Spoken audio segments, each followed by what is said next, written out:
Sir Ramoji Rao గారు కొత్త వాళ్ళకి అంటే యంగ్‌స్టర్స్‌కి ఎలా గైడ్ చేసేవారు? ఎటువంటి ఎంకరేజ్‌మెంట్ ఉండేది? ఆయన డైరెక్ట్ గా మాకేం చెప్పరు. మా హ్మ్. ఇన్ఛార్జీలకు చెప్తారు. ఇలా చేయండి, అలా చేయించండి, ఇలా రాయించండి, అలా రాయించండి అని. ఆ దారి చెప్తారనమాట. ఇలాగ ఉండాలి పేపరు. ఇది రాస్తే ప్రజలు చదువుతారు. హ్మ్. ఇలాగ ఈ ఈ పద్ధతిలో వెళ్ళాలని. లేకుండా 40 ఏళ్ళు, ఒక 50 ఏళ్ళు ఒక పత్రిక ఎందుకు ఉంటుంది? అవును. నంబర్ 1గా ఎందుకు ఉంటుంది? అవును. ప్రజలకి ఏది ఇష్టమో అది రాయించారు కదా. ప్రజాభిప్రాయాన్ని ప్రతిస్పందించింది కాబట్టే పత్రిక 50 ఏళ్ళుగా నిలబడి ఉంది. నెంబర్ 1 స్థానంలో ఉంది. ఈనాటికి చెక్కు చెదరలేదే. సాక్షి వచ్చింది, వెళ్ళింది. హ్మ్. అదే చాలా వచ్చినాయి ఇంకా. ఆ హ్మ్.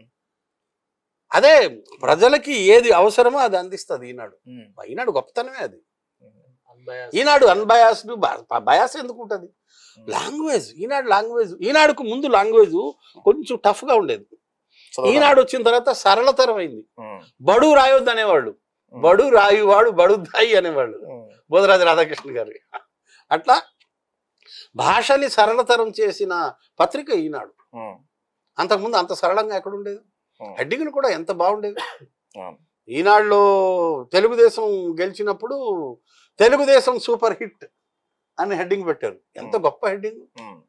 తర్వాత ఈ రామారావు గారిని పదవీచ్యుతుడిని చేసిన తర్వాత నాదెండ్ల మళ్ళీ ఆయన వచ్చినప్పుడు నాకు ఇప్పటికీ గుర్తు, when Ramarao came to power again, hmm. ప్రజాస్వామ్యానికి పట్టాభిషేకం. ఎంత గొప్ప హెడ్డింగ్. అవును. అంటే ఒక ప్రజాస్వామ్యానికి ప్రతినిధి అయిన ఎన్టీ రామారావుని మీరు గద్దె దించేస్తే హ్మ్. మళ్ళా గద్దెక్కాడు ఎక్కాడు ఆయన. కదా. ప్రజాస్వామ్యానికి పట్టాభిషేకం, రెండే పదాలు. అవును. ఎంత అందంగా ఉంది హెడ్లైన్. మర్చిపోలేని పదం అది. అట్లా హ్మ్. ఎంత గొప్పగా ఉంటాయి హెడ్డింగ్స్. హ్మ్. అది అది సెలెక్ట్ చేయడంలో ఆయన బుర్ర ఉంటుంది ఎప్పుడు కూడా వెనక. ఆయన ఆలోచిస్తూ ఉంటారు మా అందరి కోసం. హ్మ్. సార్ మీరు దాదాపుగా ఎన్ని సంవత్సరాలు పనిచేశారు సార్? 5 ఈటీవీ సంస్థలో? ఈనాడులో 5 ఏళ్ళు పనిచేశాను సబ్ ఎడిటర్ గా, హ్మ్. సబ్ ఎడిటర్ కమ్ రిపోర్టర్ గా. తర్వాత 7 సంవత్సరాలు ఆహా ప్రోగ్రామ్ చేశాను, వంటల కార్యక్రమం. వార్త, ఆంధ్రజ్యోతి దినపత్రికల్లో పనిచేయడమే కాకుండా 6 టీవీ, ఐటీవీ, తర్వాత స్టూడియో ఎన్ను, తర్వాత టీవీ5లో వివిధ హోదాల్లో పనిచేసిన ముప్పనేని రాజ్ కుమార్ సందేశం మనం ఈరోజు తీసుకుందాం. రామోజీరావు గారి గురించి ఆయన చెప్తారు. అంటే ఈ తరంలో రామోజీరావు గారు ఒక మహాయోధుడు. ఆయనకి ఏకలవ్య శిష్యులు ఎంతో మంది. సో రాజ్ కుమార్ గారు మీ అభిప్రాయం చెప్పండి. నమస్తే అండి. సో ఈరోజు చాలా దుర్దినం. రామోజీరావు గారికి, వాళ్ళ కుటుంబానికి ఆశ్రయ నివాళి. ఈ తరంలో, మన తరంలో తెలుగు జాతిలో మనం చూసిన గొప్ప వ్యక్తుల్లో మొదటివాడు నందమూరి తారక రామారావు గారు. ఆయన మన సమాజాన్ని సినిమా పరిశ్రమతోటి రాజకీయంగా చాలా ప్రభావితం చేసిన వ్యక్తి తెలుగు జాతిని. అంతకంటే గొప్పవాడు నా దృష్టిలో రామోజీరావు గారు. ఆయన ఇండైరెక్ట్గా కానీ డైరెక్ట్గా కానీ మన తెలుగు జాతిని, కొన్ని లక్షల మందిని, చెప్పాలంటే జాతి మొత్తాన్ని ఎంతో ప్రభావితం చేసిన వ్యక్తి. మహావృక్షం తెలుగు జాతి. మన తెలుగు జాతికి చాలా ఈరోజు దుర్దినం. People across the world. Telugu ప్రపంచానికే పెద్ద లోటు. తెలుగు ప్రపంచానికి చాలా పెద్ద లోటు. ఇప్పుడు 3 సంవత్సరాలు అయింది వంటల కార్యక్రమం బాబాయ్ హోటల్ చేస్తున్నాం. బాబాయ్ అంటే హోటల్. 7, 5, 12, 12, 3, 15 సంవత్సరాలు. టీవీ 9 లో కూడా మీరు చేశారు. ఆ టీవీ9లో ఒక పవర్ 5 ఏళ్ళు ఎవరి గోల వారిది ప్రోగ్రామ్ చేశాం. అవును. ఆ షోలో మీకు ఒక మంచి గుర్తింపు వచ్చింది సార్. అవునవును. చాలా మంచి, అంటే ఇదివరకు చేశారు. ఆ కాకుండా ఇది ఒక ఇంటర్వ్యూ స్పెషల్. ఆ ఇంటర్వ్యూ వేరే మరొక రోజు చేద్దాం. ఇది ఇవాళ ఈటీవీ వరకే ఆపుదాం. తర్వాత నా జీవితము, ఆంధ్రజ్యోతి, టీవీ9 అవన్నీ వేరే మరొక రోజు. సార్ ఇప్పుడు మీకు ఈటీవీ ఇక్కడతో ముగిద్దాం. అదే సార్, ఈనాడులో ఈటీవీ సంబంధించి మీకు ఏమన్నా ఎదురైన చేదనుభవాలు కానీ ఏమన్నా? చేదనుభవాలు ఎందుకుండో. ఇన్ఛార్జీలు అప్పుడప్పుడు సతాయిస్తారు, మనం పని చేయము. పని చేయకపోతే సతాయిస్తారు కదా. ఏమైనా దాసు పని చేయవా అంటారు. మామూలే, అది తిట్లు పడతాయి. నేను పని చేసేవాడిని కాదు సరిగా, నాకు అక్షింతలు మామూలే. అల్లం నారాయణ ఆంధ్రజ్యోతి. అల్లం నారాయణ గారు ఈనాడులో చేయలేదా? లేదు, ఈనాడు కదా ఆయన. అప్పుడు ఎవరు సబ్ ఎడిటర్ ఇన్ఛార్జా? శంకరనారాయణ. శంకరనారాయణ, జీవీఎస్ మూర్తి వాళ్ళు, శంకరనారాయణ గారు, ప్రసాద్, ఏవి ప్రసాద్, ఇప్పుడు గోవిందరాజు చక్రధరు మా ఇన్ఛార్జ్ కొంతకాలం. వీళ్ళందరూ మా హెడ్లు. మాకు మెయిన్ హెడ్ వరదాచారి గారు ఉండేవారు. ఆయన వారు ఈ మధ్యనే కాలం చేశారు. ప్రియ పచ్చడి తింటారా సార్ మీరు? రెగ్యులర్ గా మా ఇంటి డైనింగ్ టేబుల్ మీద ఎప్పుడు గోంగూర పచ్చడి అయితే ఎప్పుడు ఉంటుంది. మిగతా పచ్చళ్ళు వస్తుంటాయి పోతుంటాయి, గోంగూర మాత్రం డైలీ. ఆంధ్ర మాత పక్క. సార్ మీరు 2-3 సార్లు కలిసారని చెప్పేసి అన్నారు. అవును. ఒకసారి రామోజీ ఫిలిం సిటీకి వెళ్ళినప్పుడు వాళ్ళ పిఏ గారు సుధాకర్ గారితో కాల్ చేసి కలవాలని ఉంది ఊరికినే అని అన్నారు. అప్పుడు మీరు మాట్లాడిన మాటలు ఏంటి, సందర్భం ఏంటి? అదే నువ్వు ఎలా దాదాపు 40-50 నిమిషాలు మాట్లాడారు. లేదు, ఇంటర్వ్యూలో 40 నిమిషాలు. మామూలు పర్సనల్ గా కలిసినప్పుడు 15 నిమిషాలు మాట్లాడారు. ఎక్కువగా నన్ను వాయించారు. నువ్వు సరిగా తిండి నేను చెప్పాను ఫుడ్ హ్యాబిట్స్ ఏంటని చెప్తే, సరిగా లేదు నీ ఫుడ్ హ్యాబిట్స్ కొంచెం తగ్గించాలి, ఇంత తినకూడదు, హెల్త్ గురించి కేర్ తీసుకో. మెయిన్ గా వ్యక్తిగతం గురించి అడిగారు. ఆయన గొప్పతనం ఏంటంటే ఎంప్లాయీస్ ని వ్యక్తిగతంగా ఏముంది, వాళ్ళు ఎలా బతుకుతున్నారు అనే విషయం కూడా కనుక్కునేవారు. అవునవును, అది వాళ్ళు బాగుంటేనే కదా సంస్థలు. ఆయన అది అంత పెద్ద ఆయనకు అవసరం లేదు, కానీ ఆయన కనుక్కునేవాడు. అదే గొప్ప విషయం. ఆయన మనం పెళ్లిళ్ళకి వెళ్ళేవారు. ఆయన మా కొలీగ్ ఖత్రి అని ఉండేవాడు నాతో పాటు సబేటర్. వాళ్ళ అమ్మాయిలు 3 అమ్మాయిలు వాడికి పెళ్లిళ్ళు, అన్ని పెళ్లిళ్ళకి వచ్చారు ఆయన. మేము ఇద్దరు పక్కనే కూర్చున్నాం, చైర్మన్ గారు నేను. ఆ ఖత్రి వాళ్ళ అమ్మాయి పెళ్లిలో అంతే. వాళ్ళు లేట్ గా వచ్చారనమాట. అందరూ ముందుగా వచ్చాం. నాకు కరెక్ట్ టైంకి వెళ్ళి అలవాటు, ఈనాడు వల్లనే వచ్చింది. ఆయన కరెక్ట్ టైంకి వచ్చారు, కానీ వీళ్ళు లేట్ గా వచ్చారు. ఖత్రి వాళ్ళు లేట్ గా వస్తే మేము ఎదురు కూర్చుని మాట్లాడుకుంటున్నాం. అప్పుడు ఆ రోజు పత్రికల గురించి కాసేపు మాట్లాడుకున్నాం. మాలో అంటే మీరు ఏమన్నా అడగడం జరిగింది? ఏమన్నా బావా ఆయనతో ఏం మాట్లాడుతుంటారు, భయపడిపోతారు ఇంకా. సార్ ఇప్పుడు ఈ రోజు వచ్చినటువంటి న్యూస్, రామోజీరావు గారు క్లియర్ కన్ను మూశారు అని చెప్పేసి వచ్చిన న్యూస్ దాదాపుగా ఒక 40-50 నిమిషాలు ఎవరు నమ్మలేదు. యాక్చువల్ గా చాలా వరకు గతంలో మీ మీద కూడా ఒక న్యూస్ వచ్చింది, గుర్తుందా మీకు? అంటే ఈ టైప్ ఆఫ్, అంటే మన కిషోర్ దాస్ గారు లేరు. లేదే, వచ్చింది, నాకు తెలియదు. శుభవార్త నాకు తెలియదు, మీకు తెలియకపోవచ్చు. అవునా? ఇక మీదట షో చేస్తున్నారు, ఫేమస్ గా ఎదుగుతున్న పౌరం గారు ఇక లేరు, కిషోర్ దాస్ గారు లేదబ్బా, కన్ను మూసి వచ్చింది సార్, మాకు తెలుసు. అవునా? మంచి జరుగుతుంది ఏదో అయితే, సంథింగ్ గుడ్ హ్యాపెన్స్ వచ్చింది. అంటే కిషోర్ దాస్ గారు కన్ను మూసారు ఇక లేరు అనేక న్యూస్ బయటకు వచ్చింది. అది ఫేక్ న్యూస్ అని తర్వాత తెలిసింది మాకు ఒక 40-50 నిమిషాల తర్వాత. సో ఇది కూడా అలాగే అనుకుని మేము ఫస్ట్ నమ్మలేదు, తర్వాత రుజువైంది. ఇటువంటి వార్తలు విన్నప్పుడు కొంచెం బాధగా ఉంటుంది సార్. మీకు చాలా బాధగా ఉంటుంది. దీన్ని ఏ విధంగా కనిపిస్తుంది? నేను పోయాను అన్న వార్త కానీ తెలిసి ఉంటే నేను గొప్ప ఆనందపడేవాడిని. నాదేముందయ్యా, కానీ ఆ మహానుభావులు పెద్దవాళ్ళు దిగ్గజాలు ఉండాలి సమాజానికి. వాడు మార్గదర్శకులు, దే గైడ్ ది సొసైటీ. నాలంటోడు ఉంటే ఎంత పోతే ఎంత బాగుండేది. వండర్స్ చేస్తుంటే వాళ్ళు. అవును, పెద్ద ప్రాజెక్ట్ టెంపుల్స్ అన్ని తీసుకొచ్చి ట్రిపుల్ కాస్ట్ ని ఉంది, ఆయన ప్లాన్ ఉండే కదా, పెద్ద ప్రాజెక్ట్. అవునవును, భారతదేశంలో ఉన్న పెద్ద పెద్ద టెంపుల్స్, ఫేమస్ టెంపుల్స్ అన్నిటిని ట్రిపుల్ కాస్ట్ మళ్ళీ ఫిలిం సిటీలో. ఆయనకి ఒకప్పుడు కమ్యూనిజం భావాలు ఉన్న వ్యక్తి అలాంటి వారు. లాస్ట్ ఈ సందర్శలో ఏజ్ పెరిగిన తర్వాత కొంత భక్తి వైపు ట్రాన్స్ఫార్మ్ అయినట్టు, డివోషనల్ అని అనిపిస్తా ఉంటుంది.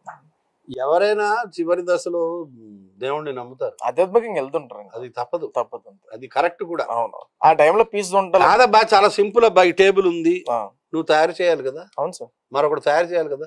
నువ్వు తయారు చేయకపోతే గాల్లో వస్తుంది. ఇది రాదు. ఎవరో ఒకడు ఉన్నారు కదా, మనం మేకింగ్ చేయాలి, సృష్టికర్త కదా. చేయాలి. Someone who created this world.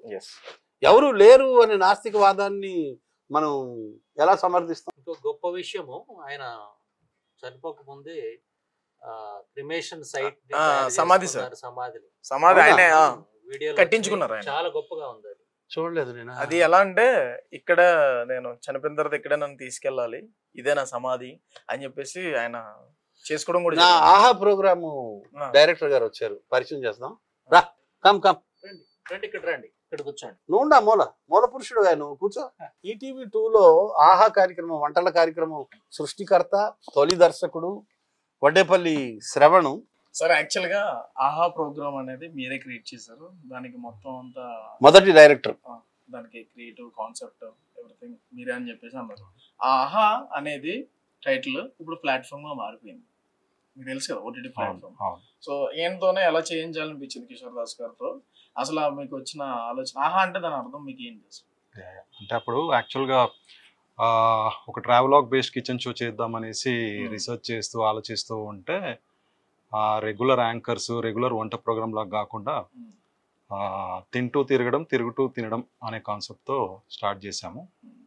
అయితే మా న్యూస్ చీఫ్ ఎడిటర్ శాస్త్రి గారికి ఇలాగే కాన్సెప్ట్ డిస్కస్ చేస్తుంటే ఆయన సడన్గా నాకు ఒక క్యాండిడేట్ ఉన్నాడు మనసులో, ఇప్పుడు చెప్పని ఎవరు అతను కానీ సడన్గా నేను తీసుకొస్తాను ఆఫీస్కి అని చెప్పి ఒకరోజు తీసుకొచ్చి నన్ను పిలిచారు.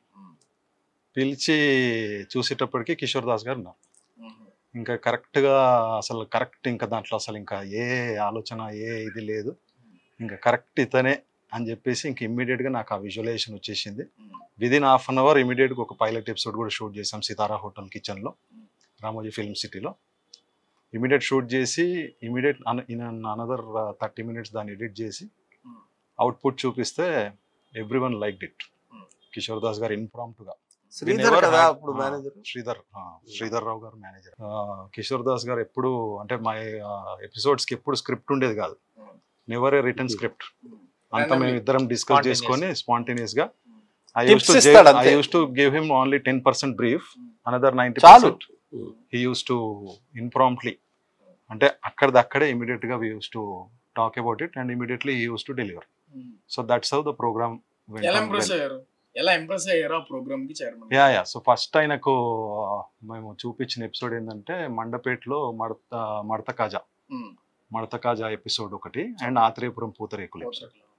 సో దాంట్లో ఫస్ట్ పైలట్ ఎపిసోడ్ ఈటీవీ 2కి ఏదైనా కానీ చైర్మన్ గారు రామోజీరావు గారు అప్రూవ్ చేయాలి. సో ఫస్ట్ ఎపిసోడ్ అతను సార్కి చూపిస్తే టైటిల్ యానిమేషన్లో కిషోర్ దాస్ గారు కార్టూన్ వేశారు. అది చూసి నా బొమ్మ వేసేవేంట్రా అనేసి ఆయన చమత్కారంగా అడిగారు అనమాట. అంటే సార్ కిషోర్ దాస్ గారి క్యారికేచర్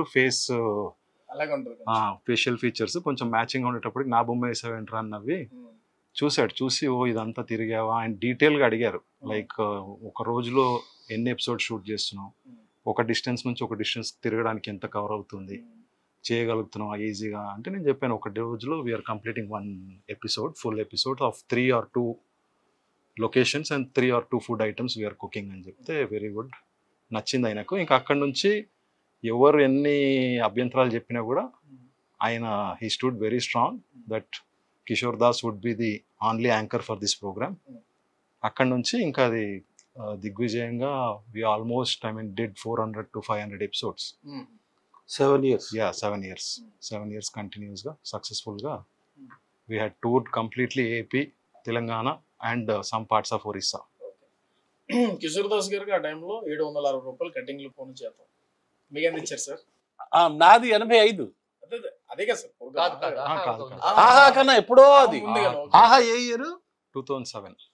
అంటే 22 ఏళ్ళు అప్పుడు మీకు సాలరీ ఎంత ఇచ్చేవాళ్ళు సంస్థ? My salary would be like 25,000 to 30,000 అనుకుంటా.